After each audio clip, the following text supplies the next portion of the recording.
করতে দুষ্টের দমন, ঘটবে হিন্দুস্থানির আগমন। তারিখটা 12ই জুলাই।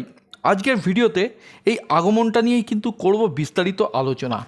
তার আগে আমি মিঠুন তোমাদের সবাইকে স্বাগত জানাই তোমাদের নিজস্ব প্ল্যাটফর্ম মিঠুন মুভি জাদুতে। গুরুজনদের জানাই আমার প্রণাম, ছোটদের জানাই আন্তরিক ভালোবাসা। সঙ্গে থাকো, দেখতে থাকো মিঠুন মুভি জাদু। ফের 28 বছর পরে বড় পর্দায় আসতে চলেছেন সেনাপতি। সালটা ছিল 1996, যখন পরিচালক শঙ্করের হাত ধরে আমাদের প্রথম পরিচয় ঘটে সেনাপতির সঙ্গে। কে এই সেনাপতি? শঙ্করের নির্মিত একটি কাল্পনিক চরিত্র।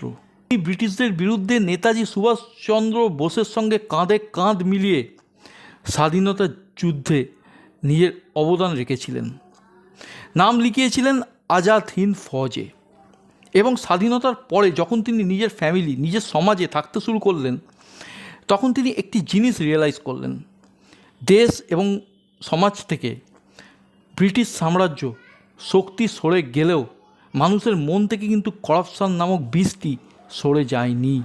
স্বাধীনচেতা মানুষ করাপশানের নেশাতে এতই ডুবে আছে যে তারা দিনে দিনে মনুষ্য বোধ পর্যন্ত হারিয়ে ফেলছে। এবং মানুষের মধ্যে থেকে এই করাপশান নামক বিষটিকে সরিয়ে দিতেই নিজেই একটি শাস্তির নির্বাচন করলেন সেনাপতি। সেই শাস্তির নাম মৃত্যুদণ্ড। প্রত্যেকটি করাপ্টেড মানুষকে মাথা পেতে নিতে হবে এই দণ্ডটি। এবং সেই নিয়েই চলে ঘটনা, সেই নিয়েই গড়তে থাকে কাহিনীর বুনট। এই করাপশানের বিরুদ্ধে লড়াই করতে গিয়ে সেনাপতিকে একটি সময় শাস্তি দিতে হয়েছিল তার নিজের ছেলেকে পর্যন্ত। যখন তিনি দেখলেন তার ছেলে এই করাপশানের নেশায় বুঁদ হয়ে আছেন, তখন তিনি দুবারও ভাবেননি তার ছেলের ব্যাপারে। অবশ্য অনেক মূল্য তাকে চোকাতে হয়েছে, হারাতে হয়েছিল তার একমাত্র মেয়েকে। এই চরিত্রটি, এই সিনেমাটি দুটি ল্যাঙ্গুয়েজে নির্মাণ করেছিলেন পরিচালক, হিন্দি এবং তামিল। হিন্দি ভাষায় নাম রেখেছিলেন হিন্দুস্থানি এবং তামিল ল্যাঙ্গুয়েজে নাম রেখেছিলেন ইন্ডিয়ান। এবং দুটি ল্যাঙ্গুয়েজে সেই সময় রমরমিয়ে ব্যবসা করেছিল এই দুটি মুভি। তখনকার সময় অত্যাধুনিক ভিএফএক্সের কাজ কিন্তু আমরা এই মুভিতে দেখতে পাই। এর মিউজিক, টান টান চিত্রনাট্য, দুর্দান্ত অ্যাকশান, সব কিছুর ভরপুর মিশেল ছিল এই হিন্দুস্তানি মুভিটি। এবং তার সাথে অবশ্যই এই মুভির সবথেকে বড় পাওনা কমল হাসান স্যারের অভিনয়। এই সিনেমাটি এখানেই শেষ হয়ে যেতে পারত, কিন্তু আজকের সমাজে যখন আমরা চতুর্দিকে এত করাপশানের চিত্র দেখি, তখন কোথাও না কোথাও নিজের মনের অজান্তে বা বন্ধুবান্ধবদের সঙ্গে কোনো একটি আড্ডায় আমরা বলেই থাকি, এমন একজন ম্যাজিশিয়ান যদি আসতো যে এক নিমেষে সমস্ত করাপ্টেড মানুষকে ধুয়ে মুছে একবারে ভ্যানিশ করে দেবে, তাহলে বেশ হতো। পরিচালক শঙ্কর বোধহয় আমাদের মনের কথা ঠিক শুনতে পেয়েছেন, তাই তো তার সেই ম্যাজিশিয়ানকে আবার তিনি আনছেন বড় পর্দায়, যার পোশাকি নাম সেনাপতি, যাতে অভিনয় করেছেন কমল হাসান স্যার। শঙ্কর স্যারের মুভি মানেই করাপশান। তার আগের মুভি যেমন রোবট, 2.0, শিবাজি দ্য বস, অপরিচিত, এই প্রত্যেকটা মুভিতে আমরা এক একটা করাপশানের এক একটা রূপ দেখতে পাই। এবং এমন একজন মানুষের সঙ্গে আমাদের পরিচয় ঘটে যে একাই এই করাপশানের বিরুদ্ধে মাথা তুলে লড়াই করতে পারে। এবারেও তার বিষয়বস্তু করাপশান, তবে এবারের বিষয়বস্তুটা অনেকটাই বাস্তব, অনেকটাই আজকের দিনের। শিক্ষা ব্যবস্থা, চাকরি দুর্নীতি, এটাই হচ্ছে এই মুভির মূল বিষয়বস্তু। এখনকার দিনে অধিকাংশ মানুষের কাছে ডিগ্রির জন্যে চাকরি হয় না, এবং যখন কোনো মানুষ খেটে খুঁটে ডিগ্রি অর্জন করে তখন ঘুষের জন্য তার চাকরি হয় না।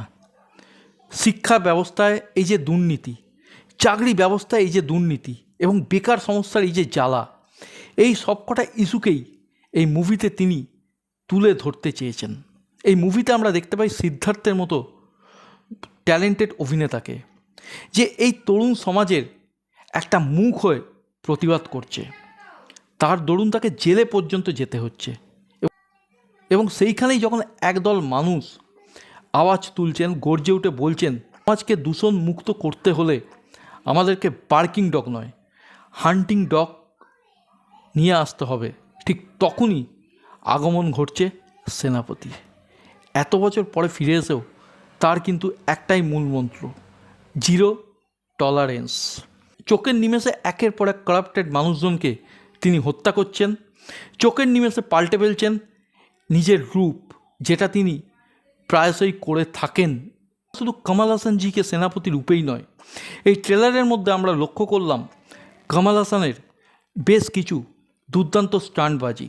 শঙ্করের মুভি মানেই ভরপুর অ্যাকশান, তবে সেই অ্যাকশানের মধ্যেও কিন্তু থাকে অভিনবত্বের ছোঁয়া, থাকে আধুনিকরণের ছোঁয়া, এবং এখানেই কিন্তু তাক লাগিয়ে দেয় শঙ্কর স্যার।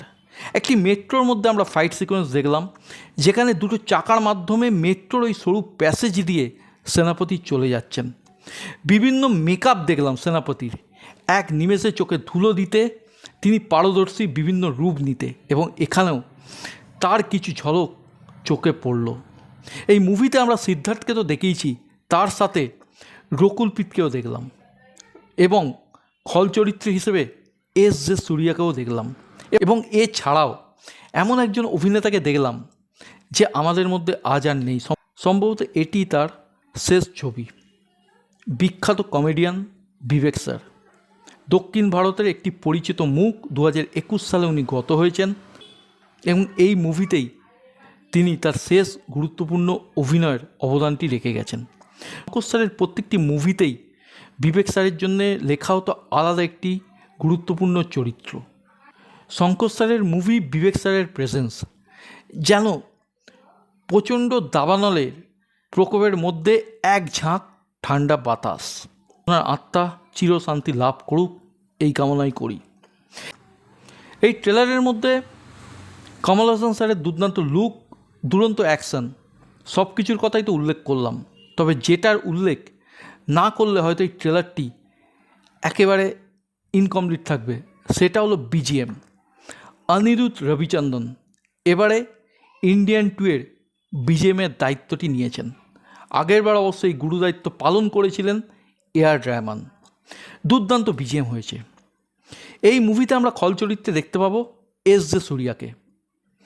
তাকে অবশ্য খুব একটা বেশি দেখায়নি, তবে এটুকু বোঝা যাচ্ছে এস.জে. সূর্যার সঙ্গে সেনাপতির একটি সেয়ানে টক্কর কিন্তু হবে, এবং তার ইঙ্গিত কিন্তু সেনাপতি ট্রেলারের শেষে দিয়ে দিয়েছেন। টম অ্যান্ড জেরির খেলা। এই ট্রেলারে আমরা দেখতে পাই সেই পুলিশ অফিসারটাকে যার জীবনের অন্তিম কেস ছিল সেনাপতিকে ধরা, যাতে তিনি বিফল হয়েছিলেন। সুতরাং সব মিলিয়ে এই ট্রেলারটি এক ঘর ট্রেলার হয়েছে।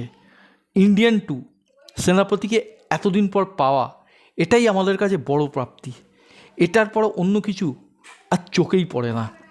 তার সাথে দুর্দান্ত অ্যাকশান, অনিরুদ্ধের বিজিএম, করাপশান নিয়ে জোর গলায় কথা বলা, সব কিছু মিলেমিশে এক ঘর হয়েছে।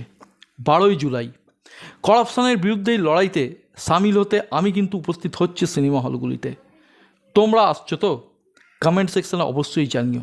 ট্রেলারটা কেমন লেগেছে সেটা জানাতে ভুলো না। ভিডিও সম্বন্ধে নিজেদের মতামত জানাও। আজকের ভিডিও যদি ভালো লাগে ভিডিওটাকে লাইক করো, শেয়ার করো, চ্যানেল বা ভিডিও নতুন হলে সাবস্ক্রাইব করো, এবং ফার্দার নোটিফিকেশনের জন্য বেল আইকনটি ক্লিক করতে ভুলো না। সকলে ভালো থেকো, সুস্থ থেকো, টেক কেয়ার, বাই বাই।